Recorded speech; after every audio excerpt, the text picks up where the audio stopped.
आज मैं पुनः फिर ये वीडियो मैं वैसे स्टूडेंट्स के लिए शूट करने जा रहा हूँ जो स्टूडेंट्स क्लास 10th में अपनी पढ़ाई CBSE बोर्ड से कर रहे हैं। और आपको पता होना चाहिए कि आपके आने वाले इंग्लिश के एग्ज़ाम में कुछ क्वेश्चंस लिटरेचर सेक्शन से भी पूछे जाएंगे। और ये वीडियो में मैं जिस क्वेश्चन की चर्चा करने जा रहा हूँ हाल ही में भी CBSE ने प्रैक्टिस क्वेश्चंस के तौर पे अपने ऑफिशियल वेबसाइट पे डाला है। उसी से रिलेटेड मैं कुछ क्वेश्चंस जो MCQ बेस्ड ऑन होंगे उसकी चर्चा इस वीडियो में करूंगा। तो चलिए ज़रा सा देखते हैं, अब अपने क्वेश्चन की ओर चलें। तो यहाँ दिया है the arrival of a stranger at an inn winter was in any case an unusual event. कहने का मतलब क्या है कि जाड़े में किसी अजनबी का इन में बोले तो सराय में आगमन एक असामान्य घटना थी। एन अनयूजुअल इवेंट एक असामान्य घटना थी। A stranger of such uncommon appearance set all tongues waging. इस प्रकार के विचित्र शक्ल वाले अजनबी को देखकर सभी लोग चर्चा करने लगे। Mrs Hall the landlord's wife made every effort to be friendly. Mrs Hall जो सराय मालिक की पत्नी ने उसे फ्रेंडली व्यवहार करने का हर प्रयास किया। But Griffin had no desire to talk and told her. पर ग्रिफिन को बात करने की कोई इच्छा नहीं थी। And told her my reason for coming to Iping is a desire for solitude. और ये बात उसने मिसेस हॉल को बता दी कि आइपिंग में मेरे आने का कारण मात्र एक है, सॉलिट्यूड, जिसको आप कहते हैं एकांत। मैं अब यहाँ जो देखता हूँ, यहाँ सॉलिट्यूड जो वर्ड है उससे रिलेटेड आपके कुछ क्वेश्चन भी होंगे इसमें, इसको ज़रा गौर से आप देखें। और इसके बाद I don't wish to be disturbed in my work. मैं नहीं चाहता कि मेरे काम में कोई बाधा डाले। बिसाइड्स इसके अलावा an accident has affected my face. एक दुर्घटना ने मेरा चेहरा खराब कर दिया है। कह सकता हूँ कि एक दुर्घटना में मेरा चेहरा खराब हो गया है। Satisfied that her guest was an eccentric scientist and in view of the fact that he had paid her in advance. और इतना ही नहीं, इस बात से संतुष्ट होकर कि जो गेस्ट जो थे वो कैसे थे, एक सन की वैज्ञानिक, और and in view of the fact that he had paid her in advance. और इस बात को ध्यान में रखकर कि उसने उसे अग्रिम किराया दे दिया है। Mrs Hall was prepare to excuse his strange habits and irritable temper. और मिसेस हॉल इसकी विचित्र आत्म तथा चिड़चिड़े स्वभाव को अनदेखा करने के लिए तैयार हो गए। But the stolen money didn't last long, and presently Griffin had to admit that he had no more ready cash. और इतना ही नहीं, पर उसका चुराया हुआ पैसा बहुत दिन नहीं चल पाया और शीघ्र ही ग्रिफिन को स्वीकार करना पड़ा कि उसके पास नगद पैसा नहीं है।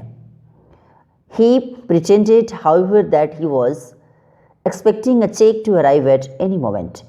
पर उसने इस प्रकार से दिखावा किया, pretend मतलब दिखावा करना, इस प्रकार से उसने दिखावा किया कि वह किसी भी क्षण अपने एक चेक के आने का इंतज़ार कर रहा है।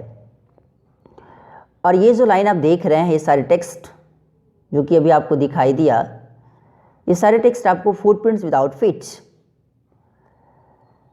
जो बुक है उसी का एक चैप्टर, फुटप्रिंट्स विदाउट फीट, उसी से लिया गया है। अब मैं ज़रा बात करूँ इसके ऊपर जो बेस्ड ऑन क्वेश्चंस हैं उसकी। चलिए जैसा चलता हूँ, यहाँ जो क्वेश्चन है वो कह रहा है कि in which of this does ready have the same meaning as used in the extract. इसमें कौन सा जो चार ऑप्शन के तौर पे जो दिया गया है, इसमें रेडी का मतलब कौन सही रूप से बता सकता है और जो कि आपको दिए गए एक्सट्रैक्ट में यूज़ किया गया है। Griffin didn't believe that he was ready to speak before the audience. या the Landlord usually got the rooms ready before any guests arrived. Mrs. Hall said there was a ready supply of food at the hotel. Yet this stranger was getting ready to take on new challenges. तो इसमें आप किसको सही मानेंगे?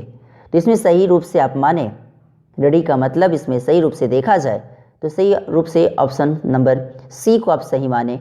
Mrs Hall said, Mrs Hall ने कही कि एक वहाँ रेडी सप्लाई ऑफ फूड कहाँ होटल में था। तो इस रूप में आप सही रूप से अगर देखा जाए तो सही आंसर के तौर पे आप क्या लगाएंगे? Option number C. क्लियर? इसलिए सही ऑप्शन के तौर पे आप ऑप्शन नंबर सी को मानते हुए अब आगे की ओर बढ़ें। क्वेश्चन नंबर जो 2 है वो फिर कहता है complete the analogy bye selecting a suitable word from the text. और एनालॉजी के बारे में तो आपको पता होगा कि समान रूपों से जो वर्ड जो लिखा रहता है या समान रूपों से शो करने वाले वर्ड को इसमें इस प्रकार से लिखना होता है। Arrival, exit. अराइवल मतलब पहुंचना, एग्जिट मतलब निकलना, तो या आगमन या बाहर जाना। तो इस रूप से हम कह सकते हैं तो एक दूसरे का अपोजिट है। तो उसी प्रकार कंपनी का मतलब होता है एक साथ, और जब अगर एक साथ होने का सेंस में अगर कंपनी वर्ड का आप अगर यूज़ करते हैं तो कंपनी एक साथ बोले तो साथ साथ में रहना, तो इसका अपोजिट अगर लिखने की बात अगर आएगी जिसको हम एंटोनीम कहेंगे तो उसको सॉलिट्यूड कह सकते हैं। SOLITUDE, सॉलिट्यूड, जो कि खाली जगह पर आप भरें, क्योंकि सॉलिट्यूड का मतलब होता है एकांत और कंपनी मतलब होता है साथ में। क्लियर? तो इसलिए सही आंसर के तौर पे आप क्या लगाएंगे? सॉलिट्यूड, क्योंकि एक दूसरे का ये अपोजिट है, अराइवल और एग्जिट। इसी कारण कंपनी का भी अपोजिट ही आपको लिखना होगा, इसलिए आप सही आंसर के तौर पे क्या लिखें? सॉलिट्यूड लिखें। अब मैं जरा क्वेश्चन नंबर 3 की ओर चलूँ। जो क्वेश्चन नंबर 3 है वो आपको कहता है कि which of these is true about the in. इसमें से कौन है जो इन के बारे में सही है? Its location was remote, its customers were mainly locals, it was a popular tourist destination, it required rent to be paid in advance. तो सही आंसर के तौर पे आप अगर देखा जाए तो आप क्या लगाएंगे? तो इसके सही ऑप्शन के तौर पे अगर देखा जाए तो इसमें क्या होता है कि इसके जो भी सारे कस्टमर्स थे वो सारे कहाँ के थे? तो मेनली लोकल्स ही थे, इसलिए सही आंसर के तौर पे आप क्या लगाएं? Option number B, its customers were mainly locals.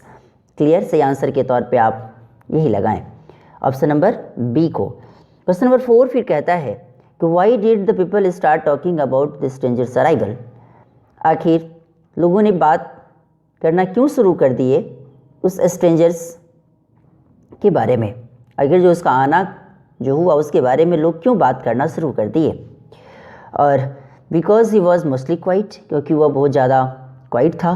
Because he was mean to people, क्या वह लोगों के लिए क्या मीन था वो? Because he was enjoying the snow, क्या वह क्योंकि वह क्या कर रहा था? स्नो का इंजॉय कर रहा था। Because he paid the in charges in cash, क्योंकि वह कैश के रूपों में ही इन का चार्ज पे किया। बिकॉज ही वह ड्रेस्ड इन स्ट्रेंज मैनर, या फिर क्योंकि ऐसा तो नहीं कि वह एक स्ट्रेंज मैनर में ड्रेस पहना हुआ था। तो सही ऑप्शन के तौर पे आप क्या लगाएंगे? तो सही ऑप्शन के तौर पे आप देखें इसमें 1 नंबर सही है, because he was mostly quite. And question number 5 की बात करूं, सॉरी ऑप्शन नंबर 5 की बात करूं तो ये ऑप्शन नंबर 5 जो इसमें कह रहा है वो कह रहा है because he was dressed in strange manner, क्योंकि वह स्ट्रेंज मैनर के तरीका से भी वो ड्रेस भी पहना हुआ था। तो इसलिए इसी आंसर के तौर पे आप देखते हैं कि 1 और 5 इस ऑप्शन में आपको दिया हुआ है। तभी आप देख रहे हैं कि यहाँ ऑप्शन नंबर ए जो इसमें दिया है ओनली 1 और 5 वही इसका आंसर हो जाएगा, 4 का ऑप्शन नंबर ए। अब क्वेश्चन नंबर 5 पे चलें। जो क्वेश्चन नंबर 5 है वो कहता है कि Mrs Hall was prepared to ignore Griffin's rudeness and weird behaviour, state 2 reasons why this was so. और मिसेस हॉल उसे इग्ने जो ग्रिफिन्स की जो रूडनेस थी, जो उसका वियर्ड बिहेवियर था, उसको भी इग्नोर करना शुरू कर दी, उसकी इग्नोर करने की तैयारी कर ली थी मिसेस हॉल। आखिर इसके पीछे 2 रीजन्स लिखें आखिर वो क्यों ऐसा की, क्योंकि सोचने वाली बात है, क्योंकि वह ग्रिफिन के बारे में एक पेक्यूलियर साइंटिस्ट अनुभव की, एक विचित्र टाइप की, एक अजीब, तुम कह सकते हैं कि she felt Griffin was a peculiar scientist, पहला। दूसरा कि वह because he paid advance rent, क्योंकि वह इसके बारे में इसलिए भी ये करना शुरू कर दी क्योंकि वह पैसा एडवांस ही रेंट के तौर पे पे कर देता था। तो इसलिए सही ऑप्शन के तौर पे अगर देखा जाए तो इसमें 2 आप आंसर के रूप में से लिखें। क्या क्या लिखेंगे आप? तो because she felt Griffin was a peculiar scientist, पहला, और दूसरा हो जाएगा because she paid advance rent, क्योंकि वह क्या कर दिया था, तो एडवांस रेंट पहले ही पे कर दिया था। तो इस रूप से आप सही आंसर के तौर पे यही लिखें। तो इस रूप में अभी आपने देखा कि मैं कुछ क्वेश्चंस की चर्चा में इसमें किया, जो कि लिटरेचर सेक्शन के कुछ क्वेश्चंस थे, जो कि एमसीक्यू बेस्ड ऑन। और ये वीडियो आपको कैसा लगा इसके बारे में लाइक, सब्सक्राइब एंड कमेंट करना ना भूलें, और इसे शेयर भी करें ताकि ज़्यादा से ज़्यादा बच्चा देखकर इसे सीख सके, समझ सके। Thanks a lot.